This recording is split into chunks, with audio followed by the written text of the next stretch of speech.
happened so fast. I was making my rounds. I let Minnie Williams be my last patient before my shift was over. She was a sweet old soul. But she always managed to take up most of my time, always wanting to talk. Lonely, I guess. Hardly anybody ever came to see her. When I went into her room, she wasn't in her bed. And I thought, where could she be? She couldn't have just gotten up and walked on her own. So I pulled back the sheets and found her Bible and her gown on the bed and thought, okay, great. Now I have to go looking for a nude patient wandering in the hallway. And then I noticed her detached IV line and heart monitor, flatlining. There was yelling and screaming and commotion out in the hallway. I ran out the room and saw piles of clothes everywhere. I locked eyes with a nurse attendant. She looked like she'd seen a ghost. And suddenly all these people came running from all over the hospital, crying and screaming, saying that people and babies had gone missing from the maternity ward. And I almost panicked.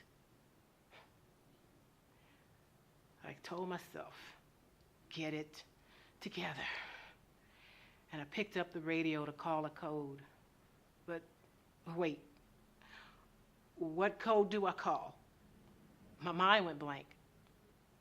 I went looking for our charge nurse to ask her advice, and all that was left of her was her clothing, her stethoscope, her jacket, and her cross hanging from the chair.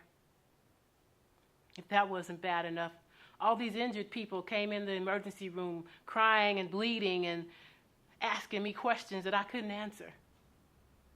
It was utter chaos in that place. There wasn't enough room in the ward for all these folk. So I climbed up on top of a chair and screamed at the top of my lungs, "Quiet!" Everything came to a standstill.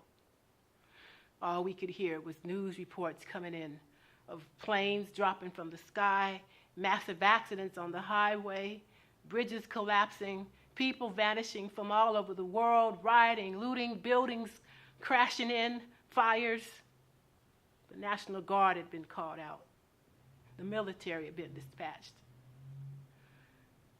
And all of a sudden, all the noise in the room became louder than it ever had been before. I jumped off the chair and eased my way through the crowd and back into Minnie's room. And somehow, I knew she wasn't lonely anymore. But when I looked out the window at all those burning buildings, I felt like the loneliest soul in the universe.